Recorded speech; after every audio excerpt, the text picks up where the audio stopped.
समाचार प्राप्त थई रह्या छे। परेश धानाणीए विपक्ष नेता तरीकेनो पदभार संभाળી લીધો છે। પરેશ ધાનાણીએ કુંવરજી બાવળિયાના આ પહેલા આશીર્વાદ લીધા હતા। ત્યારબાદ પરેશ ધાનાણી સ્વર્ણિમ સંકુલ વિભાગ 2 માં પહોંચ્યા હતા, જ્યાં તેમણે પદભાર સંભાળ્યો છે। જણાવી દઈએ કે પરેશ ધાનાણીએ વિપક્ષના નેતા તરીકે પોતાનો પદભાર સંભાળ્યો છે। આ પહેલા પરેશ ધાનાણીએ કુંવરજી બાવળિયા સાથે મુલાકાત કરી આશીર્વાદ તેમના લીધા અને स्वर्णिम संकुल 2 खाते पहुंच्या था, ज्यां तेमणे सौथी पहला भगवाननी पूजा अर्चना करी हती अने त्यारबाद पोतानो पदभार संभाळ्यो छे।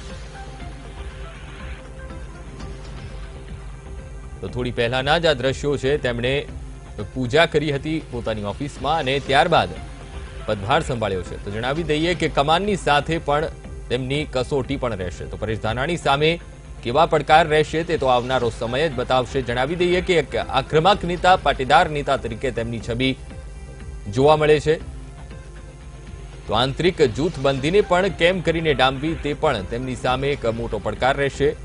તો જણાવ્યું કે ગૃહમાં કામગીરી માટે માર્ગદર્શનની જરૂર પડશે તો તે પણ માર્ગદર્શન લેશે। તો સબળ વિપક્ષ તરીકે ભૂમિકા ભજવવાનો પડકાર પરેશ ધાનાણી સામે છે। ગૃહમાં રહે સહેલી નથી સબળ ભૂમિકા ભજવવી। तो सत्ता पक्ष सामे प्रजानी समस्याने बुलंद करवानी पण नेम राखी छे। तो नेतागिरी पर हाईकमांड ने विश्वास छे, माटे विपक्षना नेता तरीके तेमने निमवामां आव्या छे। तो साथे ज कमाननी साथे तेमनी कसोटी पण आ पदने लईने थशे।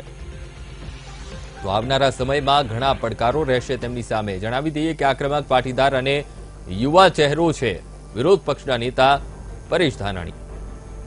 विरोध पक्षना नेता तरीके परेश धानाणी आज सत्तावार रीते पदभार संभाळशे। जे बाद सवारे 9:30 कलाके स्वर्णिम संकुल 2 में सरस्वती हॉल में धानाणी कांग्रेसना नेताओं साथे बैठक योजवाना छे, जेमां कांग्रेस प्रदेश प्रमुख भरतसिंह सोलंकी सहित कांग्रेसना नेताओं हाजर रहे छे। तो परेश धानाणी विरोध पक्षना नेता तरीके चार्ज संभाळवा जई रह्या छे, त्यारे तेमना राजकीय सफरनी जो वात करवामां आवे तो धानाणी अमरेलीथी 3 बार એટલે કે 2002, 2012 અને 2017 માં ધારાસભ્ય તરીકે ચૂંટાયા છે। તો પોતે ખેડૂત હોવાથી જમીન સાથે જોડાયેલા નેતા છે અને ત્યાર સુધી વિધાનસભામાં પણ અનેક લોકલક્ષી પ્રશ્નો ઉઠાવી સત્તા પક્ષ સામે અવાજ ઉઠાવતા રહ્યા છે। એટલું જ નહીં, પરંતુ આ યુવા ચહેરો કોંગ્રેસ અધ્યક્ષ રાહુલ ગાંધીના વિશ્વાસુઓમાંનો એક ચહેરો છે। ત્યારે ધાનાણીએ અમરેલીના લોકો માટે પણ ખૂબ જ કામ કર્યું છે। અમરેલી પૂર વખતે પણ તેમને સક્રિય ભૂમિકા નિભાવી હતી। तो अमरेली जिल्लाना खेडूतोने सहाय अपाववामां सफल रह्या हता। एटले के ज्ञाति आधारे नहीं, परंतु एक सारा व्यक्तित्वने कारणे अने सफल लोकनेताना रूपमां कांग्रेसे तेमने विपक्ष नेता तरीके पसंद कर्या छे।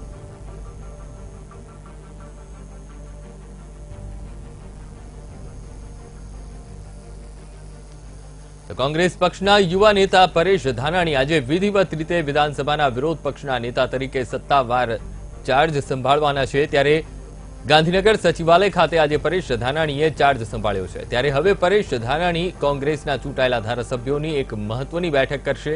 आ बैठकमां विधानसभामां खेडूतो, युवाओ, महिला सुरक्षा सहितना प्रश्नोने भाजप सरकारने केवी रीते घेरवी तेनी रणनीति तैयार करशे।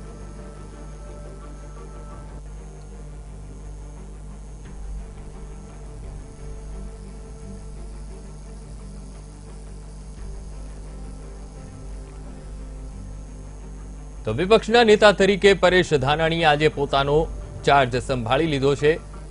तो विपक्षना नेता तरीके આજે તેમણે પોતાનો ચાર્જ સંભાળ્યો છે। ત્યારે વાત કરવામાં આવે તો અમરેલીથી 3 વાર ધારાસભ્ય તરીકે ચૂંટાયા છે। 2002, 2012 અને 2017 માં તેમને જીત મળી હતી। ખાસ કરીને વાત કરવામાં આવે તો લોકહિતના કાર્યો કરવા માટે પણ પરેશ ધાનાણી જાણીતા છે। જમીન સાથે જોડાયેલા નેતા છે, પોતે ખેડૂત છે, માટે जमीन साथे जोड़ायेला नेता कांग्रेसनो कही शकाय के एक युवा चेहरो, आक्रमक पाटीदार चेहरो एटले के परेश धानाणी। तो राहुल गांधीना विश्वासुओमाना पण एक छे परेश धानाणी। माटे तेमने विरोध पक्षना नेता तरीके पदभार सोंपवामां आव्यो छे અને આજે તેમણે ચાર્જ સંભાળ્યો છે। तो कांग्रेसना युवा नेता है परेश धानाणी, तेओ आज विरोध पक्षना नेता तरीकेनो चार्ज संभाळशे। तेमनी साथे सीधी वातचीत करशुं। परेशभाई, सौप्रथम तो वीटीवी तरफथी अभिनंदन, जे विपक्षना नेता तरीके तमे चार्ज संभाळो छो। आज चार्ज संभाळवानो छो। आवनार 5 वर्ष કયા પ્રકારની રીતે જોઈ રહ્યા છો તમે, જે રીતે વિરોધ પક્ષમાં ખાસ કરીને તમે જ્યારે એક યુવા નેતા તરીકે છો? પદ એ જવાબદારીઓ છે, પરિવર્તનશીલ હોય છે, પણ ગુજરાતની પ્રજાએ કોંગ્રેસ પક્ષને એક સક્ષમ વિપક્ષ તરીકે પ્રજાની વેદનાને વાચા આપવા માટે વિધાનસભાની અંદર ભારે મોટી જવાબદારી સોંપી છે. ત્યારે વિધાનસભા પક્ષના ચૂંટાયેલા કોંગ્રેસ પક્ષના અમે બધા જ પ્રતિનિધિઓ સામૂહિક રીતે પ્રજાની વેદનાનો પડઘો વિધાનસભામાં પડે એના માટે સતત પ્રયત્નશીલ રહેશું. મને સંપૂર્ણ વિશ્વાસ છે કે આવતા દિવસોમાં એક સકારાત્મક વિપક્ષ તરીકે ગુજરાતની પડતર સમસ્યાઓનું સમાધાન શોધવા માટે વિપક્ષ એ પ્રજાનો અવાજ બનશે. પરેશભાઈ, ખાસ કરીને યુવા નેતાઓ આ વિધાનસભાની અંદર હાલ સૌથી વધુ જોવા મળી રહ્યા છે. અનેક પ્રશ્નો યુવાઓના પણ 2017ની વિધાનસભાની ચૂંટણી પહેલા ઉપસ્થિત થયા હતા. વિતેલા 22 વર્ષમાં ભારતીય જનતા પાર્ટીના શાસનમાં નિષ્ફળ નીતિઓના કારણે આજ ગુજરાતનું યુવાધન એ નિરાશાની ગર્તામાં ધકેલાયેલું છે. ગુજરાતમાં કોઈ બાળકને 21મી સદીને આંબવા શિક્ષા મેળવવી હોય તો એ શિક્ષાનું ખાનગીકરણ અને વેપારીકરણ થયું છે. શિક્ષણ ખૂબ મોંઘું થયું છે. સરકારી શાળાઓમાં સસ્તું કે ગુણવત્તાયુક્ત શિક્ષણ પ્રાપ્ત થતું નથી. માતા પિતા પરસેવાના એક ટીપે કમાયેલી કમાણીનું ભારે મોટું રોકાણ કરી અને પોતાના બાળકને વિશ્વની હરીફાઈમાં સક્ષમ બનાવવા ખાનગી સંસ્થાઓમાં પણ શિક્ષણ અપાવે તો ભણી ગણી અને તૈયાર થયેલો યુવાન એ રોજગાર માટે દર ભટકે છે, પણ એમને ક્યાંય રોજગાર પ્રાપ્ત થતો નથી. આ સ્થિતિની અંદર ઉત્સવો અને તાઇફામાં મસ્ત સરકાર રોજગારનું સર્જન કરનારા ક્ષેત્રોને પ્રોત્સાહન આપે, નાના અને મધ્યમ કદના વ્યવસાય અને ઉદ્યોગો ફરી પાછા ફૂલે ફાલે એના માટે કોંગ્રેસ પક્ષ હંમેશા વિધાનસભાની અંદર અવાજ બનશે. ખેડૂતોનો એક પ્રશ્ન હાલ ઉપસ્થિત થઈ રહ્યો છે સિંચાઈના પાણીના સંદર્ભમાં. ચૂંટણીઓ ટાણે ક્યાંક ધનબળથી, ક્યાંક સત્તાબળથી, ક્યાંક ભ્રષ્ટાચારી રીત રસમોથી રાજકીય રોટલાઓ શેકવામાં મસ્ત આ ભારતીય જનતા પાર્ટીની સરકારે પાણી જે ખેડૂતોના સિંચાઈ માટે એનો પહેલો અધિકાર અબાધિત હતો એવું પાણી તાઇફાઓ કરવામાં, ઉત્સવો કરવામાં, જળોત્સવો કરવામાં, બિનજરૂરી વરસાદની સિઝનમાં ડેમ ભરવામાં વેડફી નાખ્યું. આજે જ્યારે ખેડૂતને પોતાના ખેતરમાં પાક સુકાઈ રહ્યો છે ત્યારે ચૂંટણીઓના તાઇફાના પ્રતાપે સિંચાઈનું પાણી ઉપલબ્ધ થઈ શકતું નથી. અને વિધાનસભાના આવતા સત્રમાં અમે આ સરકારનો ખેડૂતોને સિંચાઈના હકના અબાધિત અધિકાર માટે અવાજ ઉઠાવશું. પરેશભાઈ, છેલ્લો પ્રશ્ન પૂછવા માંગીશ. ખાસ કરીને બજેટ સત્ર શરૂ થશે આવનાર ફેબ્રુઆરી માસની અંદર. જો ખાસ કરીને વાત કરવા માટે કેટલું તૈયાર છે વિપક્ષ, ખાસ કરીને બજેટને લઈને પણ અને જે મુદ્દાઓ જે મૂકવાના છે તેને લઈને? વિધાનસભામાં વિપક્ષનું કામ ગુજરાત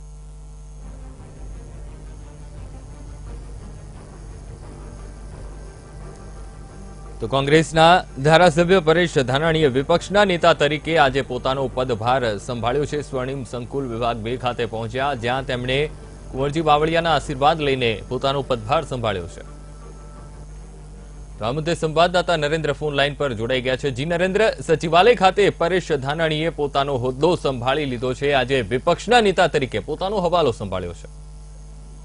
જી, પરેશ ધાનાણી આજે પક્ષના નેતાનો તરીકેનો પદભાર સંભાળવા માટે ત્યારે અહીંયા પહોંચ્યા છે અને અત્યારે શાસ્ત્રોચ્ચાર મંત્રોચ્ચાર સાથે ચાલી રહ્યા છે અને એક વિધિ ચાલી રહી છે પૂજા જે હિન્દુ માન્યતા પ્રમાણે એ તેઓ કરવા જઈ રહ્યા છે. એક શુભ કામ કરતા પહેલા જે શાસ્ત્રોચ્ચાર કરવામાં આવતા હોય છે એ તમામ પ્રકારના શાસ્ત્રોચ્ચાર અત્યારે કરવામાં આવ્યા છે અને અત્યારે તેઓ વિરોધ પક્ષના નેતા તરીકેનો પદભાર સંભાળવા માટે જઈ રહ્યા છે. થોડી વારમાં એમની જે બેઠક છે એના પર તેઓ બિરાજમાન થઈ જશે, પરંતુ એ પહેલાની તમામ જે વિધિઓ છે એ અત્યારે પૂર્ણ કરી દેવામાં આવી છે. ઉલ્લેખનીય છે કે એ પહેલા તમામ જે ધારાસભ્યો છે કોંગ્રેસના એ તમામ ધારાસભ્યો અત્યારે અહીંયા ઉપસ્થિત છે અને એક સાથે તેઓ તમામ એક સાથે હોવાની એક છાપ અહીંયા અત્યારે ઉભી કરવા માટે એક પ્રયાસ થયો છે. કારણ કે જે પ્રકારની નવી ટીમ આવી છે એ ટીમ પર અનેક જવાબદારીઓ છે, પરેશ ધાનાણી પર અનેક જવાબદારીઓ છે. એવા સમયે એ તમામ જે વિરોધ પક્ષ છે એ એક સાથે હોવાની એક શક્તિ ઉપસ્થિત ખૂબ જ જરૂરી હોય છે અને એના કારણે તમામ ધારાસભ્યો એક સાથે અત્યારે અહીંયા પહોંચ્યા છે. આ સિવાય કોંગ્રેસના જે દિગ્ગજ નેતાઓ છે એ પણ પહોંચ્યા છે અને પરેશ ધાનાણી એમનો જે કાર્યભાર છે વિરોધ પક્ષ તરીકેનો પદભાર છે એ સંભાળવા માટે જઈ રહ્યા છે. રાજ્યના 24મા વિરોધ પક્ષના નેતા તરીકે તેઓ કાર્યભાર સંભાળવા જઈ રહ્યા છે ત્યારે અનેક નાની મોટી સમસ્યાઓની સામે જોવા મળી રહી છે, જેમાં સૌથી વધારે કે કોંગ્રેસ પક્ષ છે એની અંદર, કારણ કે એક યુવા નેતા છે એમનાથી અનેક સિનિયર નેતાઓ હોવા છતાં પણ એમને વિરોધ પક્ષના નેતા તરીકેનો કાર્યભાર સોંપવામાં આવ્યો છે. પાર્ટી દ્વારા રાહુલ ગાંધીના ખૂબ નજીકના નેતા તરીકે એમને ઓળખવામાં આવે છે. ત્યારે કોંગ્રેસમાં ખરા અર્થમાં નવસર્જન કરવા માટે પરેશ ધાનાણીની નિયુક્તિ આવી રહ્યું છે. એટલે મોટા નેતાઓ આ સાથે યુવા નેતાઓનું સમન્વય જળવાય અને તમામને એક સાથે લઈને પરેશ ધાનાણી ચાલી શકે એવી અપેક્ષાઓ રાખવામાં આવી રહી છે અને એ માટે જ અત્યારે પરેશ ધાનાણી પહોંચ્યા છે. ત્યારે તમામ નેતાઓ એમની સાથે ઉપસ્થિત છે. આગામી સમયની અંદર જે વાયદાઓ કરવામાં આવ્યા હતા કોંગ્રેસ દ્વારા અને ભારતીય જનતા પાર્ટી દ્વારા એમની મેનિફેસ્ટોમાં જે તમામ બાબતો દર્શાવી હતી એનું ચુસ્તપણે પાલન થઈ શકે અને એક સક્ષમ સબળ વિરોધ પક્ષ તરીકે કોંગ્રેસ ઉભરી આવે. કારણ કે છેલ્લા 2 દાયકામાં આટલું સંખ્યાબળ અથવા તો એક જૂથ થઈને વિરોધ પક્ષ સામે આવ્યો હોય એવું ક્યારેય જોવા ન મળ્યું હતું, પરંતુ આ સૌ પ્રથમવાર જોવા મળી રહ્યું છે કે વિરોધ પક્ષ સક્ષમ જોવા મળી રહ્યો છે અને એના કારણે પરેશ ધાનાણી પરની જે જવાબદારીઓ છે એ અનેક ગણી વધી જતી હોય છે. હાઈકમાન્ડ દ્વારા અનેક અપેક્ષાઓ દ્વારા પાસેથી રાખવામાં આવી રહી છે. જોઈ શકાય છે દ્રશ્યોની અંદર કે પરેશ ધાનાણી હવે એમના જે વિરોધ પક્ષના નેતા તરીકેનું જે બેઠક છે, સીટ છે એ સંભાળવા માટે અત્યારે જઈ રહ્યા છે. તમામ નેતાઓ એની સાથે ઉપસ્થિત છે. જયારે તેઓ અહીંયા વિધાનસભામાં આજે પહોંચ્યા હતા ત્યારે જ કુંવરજી બાવળિયા કે એમના રાજકીય પ્રતિસ્પર્ધી તરીકે એમને જોવામાં આવે છે. કુંવરજી બાવળિયાના એમને ચરણ સ્પર્શ કર્યા હતા. આ સિવાય તમામ જેટલા પણ મોટા નેતાઓ હતા એમના ચરણ સ્પર્શ કર્યા બાદ જ તેઓ અહીંયા વિધાનસભામાં પહોંચ્યા હતા. એમની જે બેઠક છે એની ત્યાં પહોંચ્યા હતા અને ત્યારબાદ અત્યારે વિરોધ પક્ષના નેતા તરીકેનો એમનો જે કાર્યભાર છે એ સંભાળવા માટે જઈ રહ્યા છે. અત્યારે મોટા નેતાઓ છે એમને વર્તુવન મળી રહ્યા છે. એમનો સમગ્ર પરિવાર જે છે પરેશ ધાનાણીનો એ પરિવાર પણ અહીંયા ઉપસ્થિત છે. એક સારો માહોલ જોવા મળી રહ્યો છે અને આ માહોલ આગામી તમામ 5 વર્ષ સુધી જોવા મળી શકે એ માટે કોંગ્રેસ પક્ષ સશક્ત જોવા મળી રહ્યો છે. તમામ નેતાઓ એમની સાથે ઉપસ્થિત છે.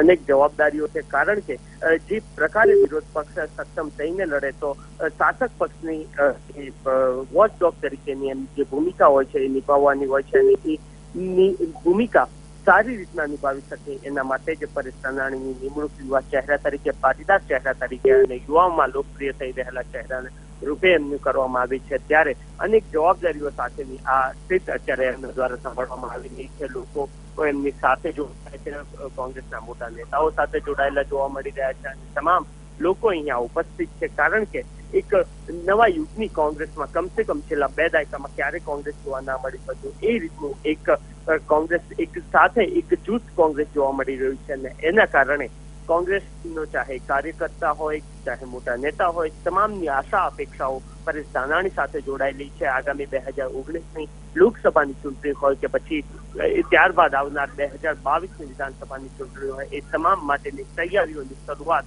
એ આજથી જ થવા જઈ રહી છે. કારણ કે પરેશ ધાનાણી સંભાળી રહ્યા છે. અનેક નવી બાબતો લઈને તેઓ આવી રહ્યા છે. ચાહે સોફ્ટ હિન્દુત્વનો મુદ્દો રાહુલ ગાંધી દ્વારા શરૂ કરવામાં આવ્યો હોય અને એને પરેશ ધાનાણી દ્વારા જાહેરાત જ કરી દેવામાં આવી છે કે આગામી સમયમાં તેઓ સૌરાષ્ટ્રના 150 કરતા પણ વધારે જે હિન્દુ મંદિરો જે મંદિરો છે, રામ મંદિરો ગ્રામ્ય વિસ્તારમાં, એમાં તેઓએ પૂજાની સામગ્રી આપવાના છે. એટલે એ રીતના એક રીતના લોકોને સાથે ગ્રામ્ય વિસ્તાર સાથે જોડવાનો એક પ્રયાસ છે.